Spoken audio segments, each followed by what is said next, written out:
The desert world of Turin was dry, silent, and full of red sand. The sun rose each day like a burning eye, and the wind whispered stories of the past across the endless dunes. In the heart of the capital city stood a beautiful palace, carved from stone and crystal. But inside, it was quiet, almost empty. Princess Vera sat alone in a grand hall that once welcomed leaders and nobles. Her long dress flowed around her like water, and her rich teal blue skin shimmered softly under the light. But no one came to see her. No one laughed in the halls. No music played. Vera was a royal princess, the last daughter of the old ruler. But to her people, she was no longer important. She had no power, no great strength, and no mate. And without a mate, the royal line could not continue. She looked at her reflection in a glass plate. Her face was soft, her eyes were gentle, and her features were beautiful. But in the eyes of her people, beauty wasn't enough. They wanted warriors, strong leaders, loud voices. Vera had none of those. Worse, her family had lost most of their riches long ago. The palace, though still standing, was falling apart. Most of the servants had left. The royal guards were gone, and no noble from any planet wanted to join with a hopeless princess. Her heart felt heavy every day. She smiled at no one. She spoke to no one. The air around her was still and cold, except for Raoul. Raoul was not from Turin. He was a human, a simple one. Long ago, he had come with a trade group, but when the others left, he stayed behind. He worked as a servant in the palace garden, caring for the last living plants. He never spoke much. He kept his head down. But every day, he worked quietly, fixing broken pipes, bringing clean water, and sometimes leaving fresh fruit near Vera's door. At first, Vera didn't even notice him. But one evening, as she walked near the garden, she saw him working in silence, planting a new flower. The way he moved was calm. His hands were strong but careful. She didn't speak. She just watched, and after that, she returned the next day. And the next, one day, she sat on the garden steps. "You work very hard," she said softly. Raoul looked up. He stood quickly and bowed his head. "Thank you, princess. You don't have to bow," she said. "No one else does." Raoul didn't answer. He returned to his work. Vera stayed longer that day. She asked him questions. Where was he from? Why did he stay? He gave short answers. "Earth. I like quiet places. The garden needs care." Slowly, day by day, they talked more. Vera began to smile again just a little. She even laughed once when Raoul told her how he tried to make tea from a dessert plant and ended up sick for 2 days. Weeks passed. Their talks grew longer. She started bringing him food from the kitchen. He brought her fresh flowers. No one else in the palace even noticed. But in Vera's heart, something new had started to grow. One evening, as the twin moons of Turin rose in the sky, she sat beside him under the crystal tree in the center of the garden. "Raoul," she said, her voice unsure. "Yes, princess." She looked away. "You're the only one who sees me." Raoul frowned. "That's not true." "It is," she said.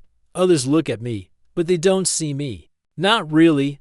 They only see a broken princess, a burden." Raoul didn't know what to say. The night wind moved softly between them. "I've asked nobles from 7 planets," Vera continued, "and not one accepted me as their mate. They want someone powerful, or rich, or famous. Not me." Raoul looked at her. "They're wrong." She turned to him, surprised. "You're kind," he said, "and gentle, and you still smile even when you're sad. That's not weakness." Vera's eyes glowed softly in the moonlight. "Then I'll ask you." Raoul blinked. "What?" She stood, brushing off her dress. "Raoul, will you be my mate?" He stood too, shocked. "Princess, I'm just a servant, a human." You're not just anything," she said. "You are the only one who listens to me, the only one who stayed. I would rather choose someone who cares for me than someone who only wants a crown." Raoul stepped back. "If I say yes, others will hate me. The nobles, the council." Vera smiled. A real smile, soft and shining. "I don't care about them anymore. I care about you." Raoul looked at her. He saw not a royal title, but a lonely girl with a good heart. A girl who had been pushed aside by everyone except him. He didn't answer right away. His heart was heavy with fear, but also with something else, something warm. "I'll think about it," he said quietly. Vera nodded. "That's enough. For now." She walked away, back into the palace, but this time her steps were lighter. And Raoul stood under the stars, feeling the weight of her words for the first time. He was no longer just a servant. He was someone seen. The next morning, the sun rose quietly over the red sands of Turin. The palace was still silent, just like every other day. But inside Raoul's mind, nothing felt the same. He stood in the small servant's room where he lived, staring at the ceiling. He hadn't slept much. Princess Vera's words echoed in his head again and again. "Will you be my mate?" He never imagined a royal, especially someone as graceful as Vera, would say such a thing. To someone like him, he was just a worker, a human, a man with no special name or background. He fixed broken pipes, cleaned floors, and grew plants, and yet she had asked him. Raoul had always thought Vera was different. She didn't treat him like a tool. She didn't give cold orders. She talked to him like a person. And she had eyes that held deep sadness but also a quiet strength. He remembered the way she looked at him under the moonlight. Her face wasn't proud. She didn't speak like a queen. She just wanted someone who saw her heart. Raoul walked to the garden as usual. He picked up his tools, began watering the flowers, and trimmed some vines. But his hands moved slower today. His thoughts were heavy. That afternoon, Princess Vera came to the garden again. She wore a simple gown this time, soft and flowing like silver mist. Her hair was tied back, and she looked calm. But Raoul noticed her hands were shaking. "I wasn't sure you'd be here today," she said quietly. "I always come," he replied, not looking at her. There was a long pause between them. The breeze moved the leaves, and the petals of the crystal flower shimmered. Raoul finally turned to face her. "I thought about your question," he said.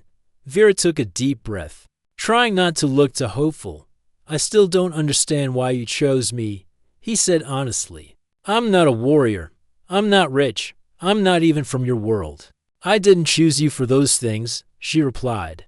"I chose you because you're kind, and because when you talk to me, I feel alive." Raoul stared at her for a moment.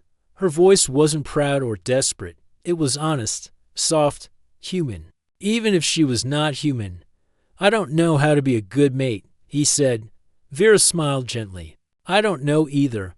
Raoul looked down at his hands. "But I'll try, if that's what you really want." Vera stepped closer, her eyes wide. "Truly, yes," he said with a slow nod. "I'll be your mate."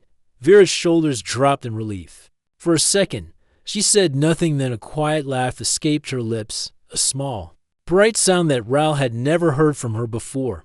"I thought you would run away," she admitted. "I almost did," Raoul said with a small smile. They stood in silence for a while. The garden felt warmer. The world felt lighter. Then Vera's face turned serious. "There's something I must tell you. Our bond must be accepted by the palace council. If they refuse, they may try to separate us." Raoul frowned. "Why would they care? I'm not trying to take anything from them.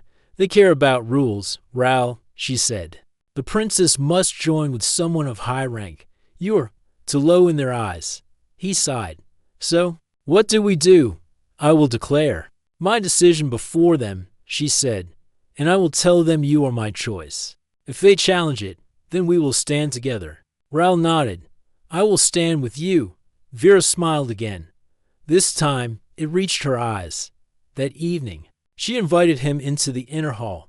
It was a sacred place, used only for bonding rituals. It was simple now, no decorations, no lights. Just a few candles and a piece of woven cloth in the center. "This is the old way," she explained. "A bond of words, not gold or jewels. We kneel, speak our truth, and seal it by touching hands." Raoul stepped forward. The floor was cool. He knelt beside her on the cloth. She looked at him. "Say what is in your heart." Raoul took a deep breath. "I have no land, no name, no title. But I offer my time, my strength, and my care. I will walk beside you, not behind you. If you are cold, I will warm you. If you fall, I will catch you. If you rise, I will rise with you." Vera's lips trembled. She spoke next. "I have no crown, no riches, no army, but I offer my heart, my voice, and my hope. I choose you not because you are strong, but because you are true. I will share my path with you. I will not walk alone anymore." They reached out and touched hands. For a moment, nothing happened. Then, a soft glow surrounded them, a blue light, not from any machine, but from their own bond. The cloth under them shimmered. The candles flickered, then rose slightly from the floor as if the air had become lighter. The bond was sealed. The next morning, Vera called the palace council. They stood in a large chamber, filled with old officials and alien nobles who had once supported the royal family. Most had grown cold over the years, caring only for rules and pride. "I have chosen a mate," Vera said, standing tall beside Raoul. The room filled with whispers. "A servant?" Someone said. "A human, ashamed to the bloodline." Vera raised her voice. "I did not ask for permission. I speak my truth. This is my chosen mate. If you deny it, you deny the old ways." The head elder, an old man with golden markings, stared at Raoul. "He is not one of us. He cannot stand the trials." Raoul stepped forward. "Then I'll take them." More whispers. "Very well," said the elder. "If you pass the trials of mates, we will accept you. But fail, and you will be cast out forever." Raoul looked at Vera. She nodded once, her eyes filled with trust. "I'll do it," Raoul said. The palace of Turin, once cold and quiet, was now filled with whispers. Servants and officials moved through the halls with wide eyes and nervous voices. The news had spread fast. Princess Vera had bonded with a human servant. Many called it shameful. Others called it brave. But one thing was clear: no one could ignore it anymore. Inside the old training chamber, Raoul stood still, breathing hard. His shirt was soaked in sweat, and his hands were bruised. Across from him stood Tarin, a retired guard who had once trained the royal soldiers. "Again," Tarin said firmly. Throwing a wooden staff toward him, Raoul caught it clumsily. "You move too slow," Tarin added. "If you go into the trials like this, you won't last even 1 minute." "I'm trying," Raoul replied, panting. Tarin sighed and walked over. "I don't know why the princess chose you, human, but if you're serious about the trials, you need to become more than a gardener." "I'm not doing this for pride," Raoul said. "I'm doing it for her."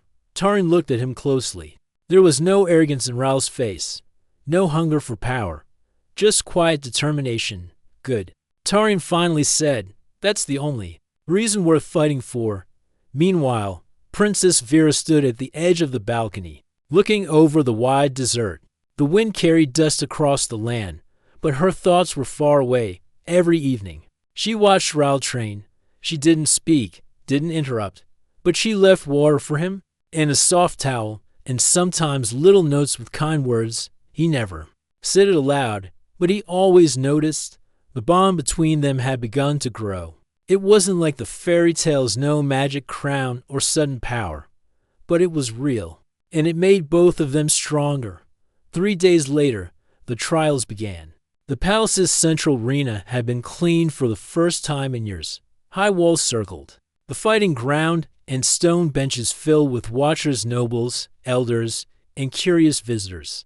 All wanted to see what the human servant could do. Vera sat at the front, calm but worried. She wore a simple white robe and held a small token in her hand, a crystal flower Raoul had once planted for her. The head elder stood and spoke.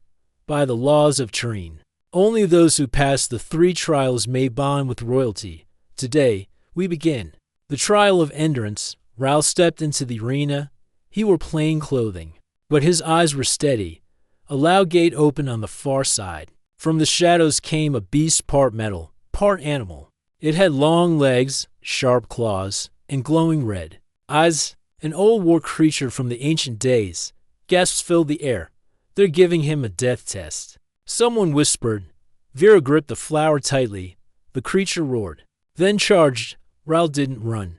He moved sideways, rolled on the ground, and grabbed a metal rod from the arena floor.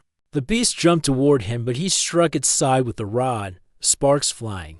Pain shot through his arm. He barely dodged a second attack.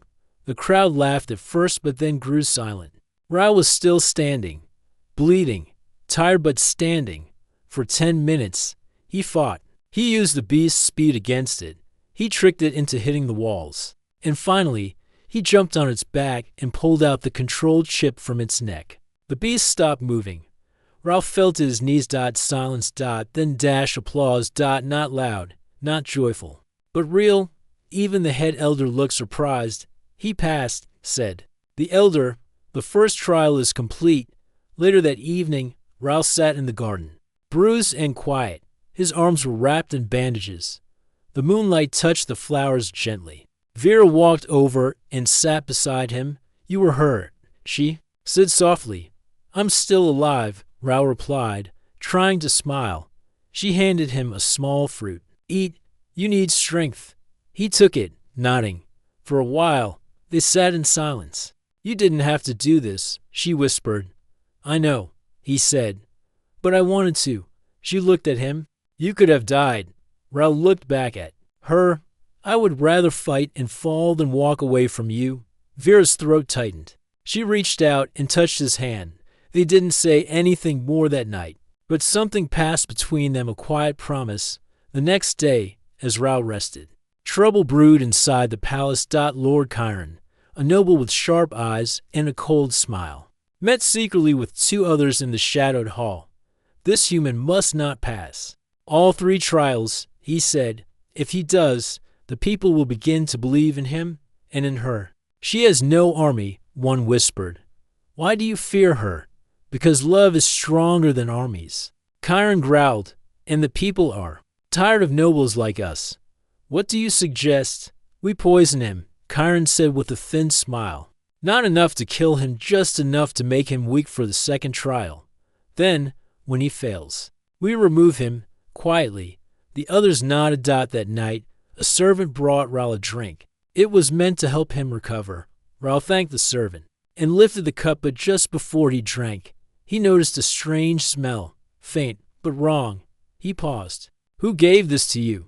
The servant blinked. Lord Chiron said it would help you sleep. Raoul's eyes narrowed. He didn't drink. Instead, he poured the liquid into the roots of a flower. Within seconds, the petals turned black. Raoul didn't tell Vera what he suspected. He didn't want her to worry, but inside, he knew something now. Someone didn't want him to win, not just because he was human, but because he gave Vera hope. And that made him dangerous. The morning air over the palace was cool, but heavy with tension. The arena was quiet, yet every seat was filled. Nobles from all parts of Turin had come to see the second challenge. The trial of wisdom. Unlike the first trial, this one would not be a test of strength, but of the mind. In the waiting room, Raoul stood beside a large stone door. He wore clean robes now, and the bruises from the beast fight had faded slightly. But in his heart, he knew today would be just as hard, maybe harder. He still remembered the poisoned drink from the night before. Someone wanted him to fail. He had told no one, not even Vera, but he had stayed alert ever since. The door opened. An elder Calm, the oldest member of the council, stepped forward. You will enter the Hall of Voices. The elder said, inside, you will face 3 questions. Each question holds more than one answer. You must choose the answer that brings peace, not power. Raoul nodded silently. Elder Calm looked him in the eye. This trial does not test knowledge. It tests your heart. The Hall of Voices was dim and round. 3 stone figures stood in the center. Each held a glowing crystal. As Raoul stepped in, the door closed behind him. A deep voice echoed through the chamber. It came from nowhere and everywhere. First question. Raoul stood still. A village is starving. You have food to feed only half. The strong demand it, so they may continue hunting. The weak beg for it, so they may survive. Who do you feed? Raoul frowned. It was not a trick question, it was a real one. Something leaders faced in hard times. He thought deeply. Then he answered. I divide the food equally among all. The strong may be weaker, but the weak will live together. They still have a chance. The first crystal glowed brighter. The first stone figure moved slightly. Second question. An enemy soldier stands before you. He has caused pain to your people, but now begs for mercy. Your people ask for justice. What do? Raoul closed his eyes. I give him mercy, but not freedom, he said. He must work to rebuild what he broke. That is justice with honor. The second crystal glowed. Third question. You are given power to rule. You may choose to be feared or loved. Which do you choose? Raoul did not hesitate. Loved. Fear fades. Love grows. The final crystal shone like the sun. The chamber shook slightly, and the three stone figures turned to face him. Then they slowly bowed. The door opened. Outside, the elders stood waiting. The crowd was quiet. Elder Com stepped out with Raoul and raised his hand. He has passed the trial of wisdom. A mixture of gasps and applause followed. Princess Vera, seated at the front, smiled with pride. But in the shadows, Lord Chiron narrowed his eyes. He's smarter than I thought. Chiron whispered to his follower, but the next trial will break him. That night, Vera met Raoul in the garden. You didn't tell me the questions were so difficult, he said, sitting on a bench. They change every time, Vera replied. But I had faith in you. Raoul looked at her, then said softly, someone tried to poison me before the first trial. Vera froze. Who? I don't know for sure, Raoul said, but I think it was one of the nobles. Maybe Chiron. Vera stood, her face serious. If this is true, then this is more than a trial. It's a trap. Raoul shook his head. No, it's more than that. Someone fears us. They fear what our bond represents. Vera looked at him. Then we must not stop. We must finish this together. She reached into her robe and handed him a small object, a tiny golden leaf, carved from an old royal symbol. This is a bond token, she said. My mother gave it to my father before he faced his own trials. It means trust. Raoul held the token in his hand. It felt warm. Thank you, he said. The next day, a new message was posted across the palace walls. The trial of spirit will be held in 3 days. This was the final trial and the most mysterious. No one knew exactly what it involved. Some said it was a dream test. Others believed it was a journey into ancient ruins. The truth was always kept secret, even from the council. But Vera knew something most did not. Her mother had told her once, the trial of spirit shows you your greatest fear and asks you to stand firm. That night, Vera met with Elder Com. In private, you must protect him, she said. Someone is trying to sabotage the trials. Com, who had watched everything with careful eyes, nodded slowly. I believe you, he said. But the trials are older than all of us. They must continue. I don't want him to get hurt. Then trust him, Com replied, and let his spirit shine through. Vera bowed respectfully. As she left, Com looked out the window at the stars and whispered, perhaps this is what our people need, a new kind of strength. In a dark corner of the palace, Chiron prepared for the next step. He met with an old man in strange armor, covered in dust and symbols from the past. The trial of spirit is hard enough, Chiron said, but I want it harder. The man grinned. What do you want him to face? His deepest fear, Chiron said. Make it so strong. He forgets who he is. It can be done. As Raoul slept that night, dreams began to stir. He saw Vera walking away, her back turned. The palace crumbling, the people shouting, fire in the skies. He saw himself alone again. And in that darkness, a voice whispered, you are still just a servant. Raoul's eyes opened suddenly. He sat up, breathing fast. But then he looked at the golden leaf beside his bed. He picked it up, held it tightly, and whispered to himself, no, I'm more than that now. The morning of the final trial arrived with a strange silence. The skies over Treen were clouded, and the usual desert winds had stopped. It felt as if the world was holding its breath. In the heart of the palace, the trial of spirit was about to begin. Raoul stood outside a tall black door made of old stone. Symbols from an ancient time glowed softly on its surface. No crowd waited this time. No nobles. No cheers. Only the elders, Princess Vera, and a few guards stood nearby. Elder Calm. Step forward. This trial cannot be watched, he said. You will enter alone. Inside, your spirit will be tested. We do not know what you will see. Only the spirit knows your greatest fear. Raoul nodded. I'm ready. Vera walked up to him and placed her hand on his chest. No matter what happens in there, she said softly, remember who you are. Remember, I believe in you. Raoul smiled. He didn't speak, he just held her hand for a second longer. Then he turned and stepped through the stone door. Inside, the air changed. Raoul found himself in a large chamber, but the walls were foggy. He could not see the ceiling, the floor beneath. His feet felt like soft sand. There were no lights, but somehow he could still see. Then everything shifted. Suddenly, he was no longer in the chamber. He was standing in the middle of the palace garden, but it was ruined. Flowers were dead, the fountain broken, and the sky was dark red. Where? He began. Is this what you wanted? A voice said behind him. He turned. Vera stood there, but her face was cold. Her eyes were distant. You ruined everything, she said. Because of you, the people have turned against me. You are not my mate.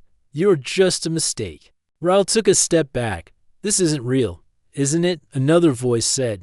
Now, he saw Lord Chiron, smiling with pride. You were never one of us. You are just a worker, a shadow. No matter how many trials you pass, no one will ever truly respect you. More voices appeared. Nobles, soldiers, even strangers, all pointing at him, all laughing. You're a fool, a weak human.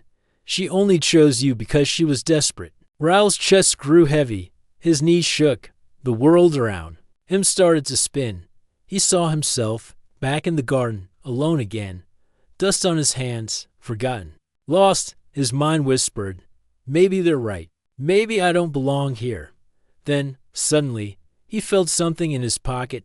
His hand moved slowly, pulling out the small golden leaf that Vera had given him. It glowed gently. Even in the dark dream world. He stared at it. And then he remembered her words, I believe in you. Raoul closed his eyes. No, he whispered. This is not who I am. The voices grew louder, trying to break his focus. But Raoul held the golden leaf tighter and said louder, I am not weak. I am not alone. I am loved, and I will not give up. The garden around him started to crack like glass. The sky broke apart. The voices stopped, and everything went white. When Raoul opened his eyes again, he was back in the real chamber. His body was shaking with sweat, but his heart was strong. He stood tall. The stone door opened slowly, and he stepped out. Elder Calm raised his staff. The trial of spirit is complete. Vera ran to him and wrapped her arms around him. You did it, she whispered. Raoul smiled weakly. I saw things I never want to see again. But I held on because of you. Later that evening, the council of elders gathered in the palace hall. The nobles were seated. Vera and Raoul stood before them. Elder Calm stood to speak. Raoul, human, of no noble name, has passed all 3 trials. He showed strength in battle, wisdom in choice, and courage in spirit, as written by the old laws. He is now worthy of the royal bond. Murmurs passed through the crowd. Some nobles were still angry, but they could not argue with the truth. Lord Chiron stood slowly. So now we allow humans to rise above us. Elder Calm turned to him. We allow any soul, no matter the race or title, who has proven themselves with heart. Vera stepped forward. I choose Raoul not for what he has, but for who he is. And I will stand by him, no matter what anyone says. Raoul took her hand. Elder Calm nodded. Then let the bond be honored. The next morning, the palace gates were opened. For the first time in many years, the people of Treen were invited inside. They saw their princess standing in the courtyard, not in gold or armor, but in a simple white dress. Beside her stood Raoul, wearing robes made from garden cloth and silk thread handmade by the few servants, who still remained together. They held hands and bowed to the people. Cheers began to rise, not because they were perfect, not because they were powerful, but because they were true, and truth in the heart of the people was more valuable than any crown. That night in the garden, Raoul and Vera sat together under the crystal tree. I never thought my life would be like this, Raoul said. Neither did I, Vera replied. But sometimes the best things come from the most unexpected places. She looked at him. No one wanted me. No one believed in me. Until you? He smiled gently. I didn't choose you because I had to. I chose you because I saw you. The real you. Vera leaned her head against his shoulder. And I saw you, she said softly. Not a servant. Not a human. Just you. Raoul and Princess Vera sat under the crystal tree, watching the stars appear one by one. Peace had returned to the palace, but far beyond its walls, things were beginning to change. The news of Vera's bond with a human once a common servant had spread across the land. Some were filled with hope, others were filled with anger. Far in the western cities of Turin, many noble families gathered in secret halls. One of them, Lady Rishin, slammed her cup on the table. A human wearing royal robes. This is madness. Another noble, Lord Zev, nodded. And what happens when others follow her path? What if commoners start asking for equal rights? Chaos, Rishin whispered. We must act before it spreads. From the shadows, a quiet voice spoke. We don't need violence. We need a challenge. Everyone turned. It was General Maran, once loyal to the royal line, now a man of his own ambitions. I have a plan, he said. A clever one. Back in the palace, Vera sat in the council chamber with Raoul beside her. The elders had called for a special meeting. Many cities have sent messages, said Elder Calm. Some honor your union, but others demand you step down. They still see me as unfit, Raoul said quietly. Vera took his hand. No, they're afraid. You changed something in their minds. That's why they fight back. Calm nodded. But they now challenge. You're ruled through the old way by ritual combat. Raoul frowned. Combat? They've chosen a champion to fight you in the circle of honor, Calm explained. It's not just about strength. It's about pride. If you win, the challenge ends. If you lose, they gain control. Vera stood. This is a trap. It is, Calm said. But we must answer it, or risk war. The next morning, Raoul prepared himself. He was no soldier like before, but he had trained, and more than that, he had something strong or purpose. He stood in the training grounds with a staff in hand. Elder Calm watched closely. You don't need to fight like a Turin. Calm said, fight like yourself. Raoul nodded. I'm not the strongest, but I won't run. Vera arrived with a light armor piece in her hands. This was my brother's, she said. He wore it during his last trial. I want you to wear it. Raoul took the armor and held it close. I'll make you proud. The day of the Circle of Honor came. It was held outside the capital, in a wide open arena made of white stone and blue sand. Thousands of citizens gathered. Soldiers lined the walls. Nobles filled the high seats. Raoul stood alone in the center. Across from him walked in the challenger General Maran himself, tall, cold eyes, heavy armor, a long staff that cracked with electricity. The crowd grew silent. A voice from above shouted, this is a trial of honor. No death. No tricks. Fight with courage. Let the spirits judge. The gong rang. And the battle began. Maran struck first fast and heavy. His staff came down like thunder, but Raoul rolled to the side. He knew he couldn't match the power, but he could be smarter.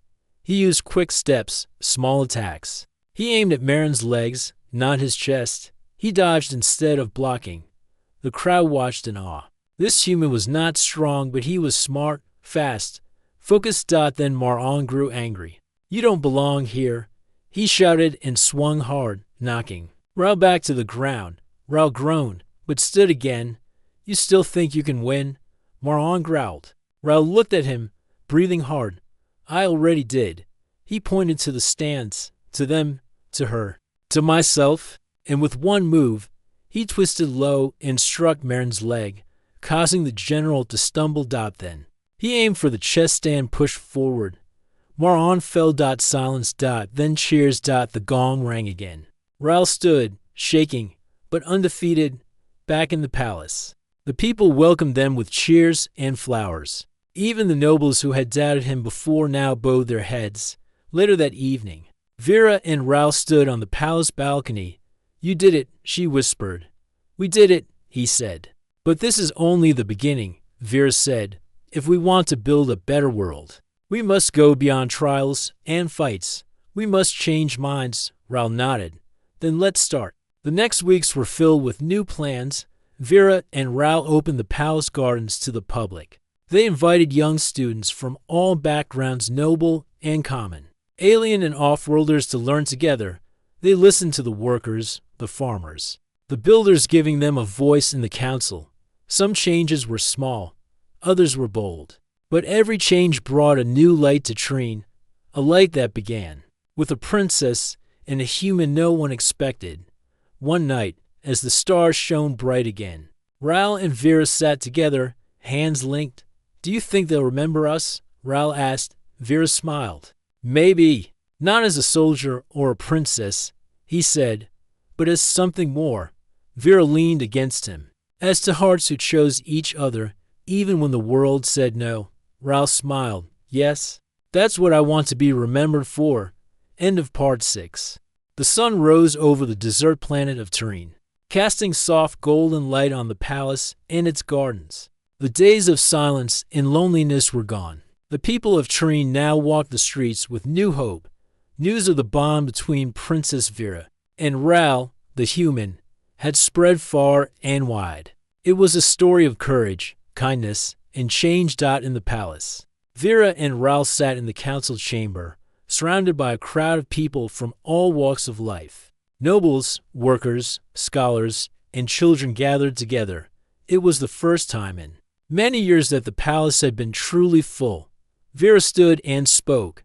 Her voice was clear and warm. We have faced many challenges, she said, but we have also found new strength in each other. Together, we will build a future where no one is left behind. Raoul smiled and took her hand. Our bond is not just between two people, he said. It is a symbol that kindness, trust, and hope can change the world. Outside, the people cheered. They believed in the promise of a better tomorrow. But change was not easy. There were still those who died at the edge of the city, in a small room lit by flickering lamps. Lord Chiron sat alone. He looked older, his eyes tired but sharp. They think love will change everything, he muttered. But the galaxy is full of danger. Power is the only true way. He stood and looked out at the stars. But maybe this human and princess are stronger than I thought. Back in the palace garden, Vera and Raoul walked slowly beneath the crystal tree. The air smelled sweet from the blooming flowers. I never dreamed I would find someone like you, Vera said softly. Raoul smiled. And I never dreamed I would find someone like you. They stopped beneath the tree and looked up at the sparkling branches. I want to protect this, Vera said. Our bond, our people, our future. Raoul nodded. And I want to help you, to be by your side. She took his hand. Then we have much to do, she said. In the weeks that followed, Vera and Raoul traveled across the cities and villages of Turin. They met farmers, builders, teachers, and children.